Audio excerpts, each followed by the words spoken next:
नवरात्रि का छठवां दिन होता है माँ कात्यायनी का। ऐसी मान्यता है कि नवरात्रि के छठवें दिन पूजा अर्चना करने से माँ कात्यायनी सुख समृद्धि प्रदान करती हैं और मनवांछित फल प्राप्त होते हैं।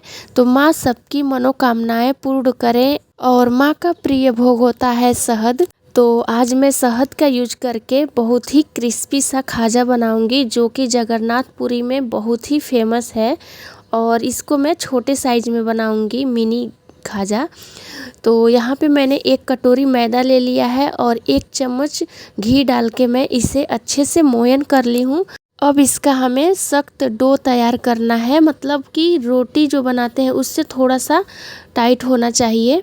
तो यहाँ पे आटे को गूँथ लिए हैं। अब इसे हम 5 मिनट के लिए साइड में रखते हैं और उसको बनाने के लिए हम एक स्लरी तैयार करते हैं, जिसको कि साटा बोलते हैं। तो 1 चम्मच घी और 1 चम्मच मैदा मैंने मिला लिया है और उसे हम तैयार कर लिए हैं।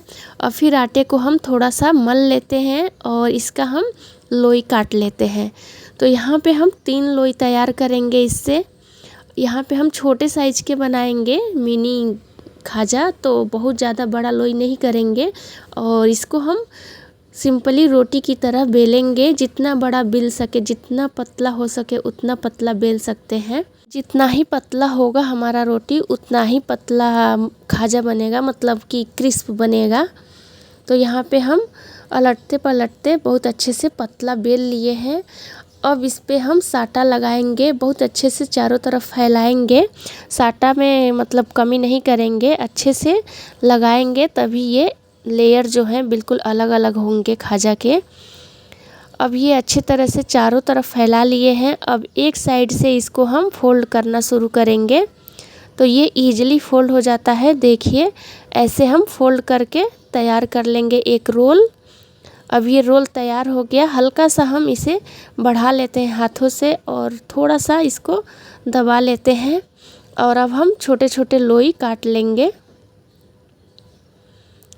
अब यहाँ पे सारी लोइयाँ कट चुकी हैं। अब इसमें हम थोड़ा थोड़ा परथन लगा के बेलते जाएंगे।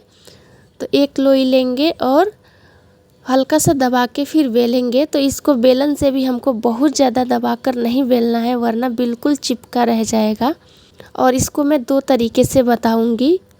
तो पहले तो ऐसे बेलन से हम बेल रहे हैं और दूसरी बार हम हाथ से ही बना लेंगे। तो यहाँ पे हम कुछ तैयार कर लिए हैं और इधर हमारा जो तेल है गुनगुना हो गया है। अब उसमें सारे खाजे डाल देंगे एक एक करके। तो यहाँ पे तेल भी ध्यान रखना है कि हमको जैसे पूरी की तरह तेल गरम होता है उतना गरम नहीं होना चाहिए, सिर्फ हल्का सा गरम होए तब हम सारा खाजा डाल देंगे। और इसमें आपको जितना डालना हो, मतलब ज़्यादा से ज़्यादा डाल सकते हैं, ऐसा नहीं कि इसको फूलने के लिए जगह रखना है। और बिल्कुल लो फ्लेम पे 5 से 6 मिनट तक इसको तलना है, तभी हमारा जो खाजा है बिल्कुल क्रिस्प बन के तैयार होता है। और डाल के हमें इसको छोड़ देना होता है, उसको बार बार टच नहीं करेंगे, अपने आप ही ऊपर आ जाता है। और ऐसे अलटते पलटते हम इसे गोल्डन ब्राउन होने तक सेकेंगे। तो ये हमारा खाजा सिक गया है। अब इसे हम निकाल लेते हैं। अब हम सिर्फ हाथ से ही बनाएंगे, तो उसे देख लेते हैं कैसे बनाएंगे। यहाँ पे सिर्फ लोई लेंगे और थोड़ा सा किनारे से पकड़ के उसे खींच देंगे और हाथ से दबा लेंगे और ऊपर से चिकना करने के लिए हल्का सा बेलन से चिकना कर लेंगे। तो ये ऐसे भी बना सकते हैं। ऐसे बनाने से लेयर इसके और ज़्यादा खुलते हैं, जैसे कि बेलन से हम बेलते हैं तो थोड़ा ज़्यादा ही दब जाता है और हाथ से ये खींच लेने पे इसके लेयर अच्छे रहते हैं।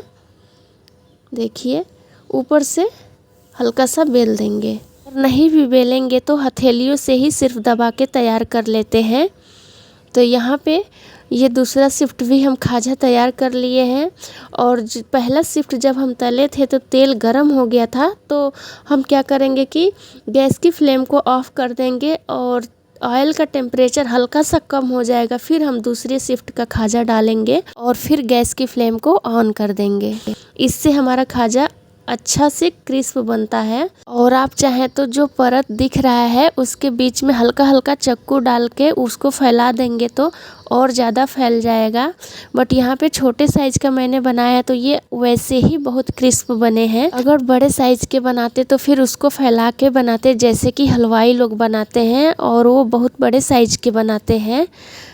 तो यहाँ पे देखिए ये सारा खाजा तल के तैयार हो गया। बहुत ही क्रिस्प और बहुत ही टेस्टी बना था।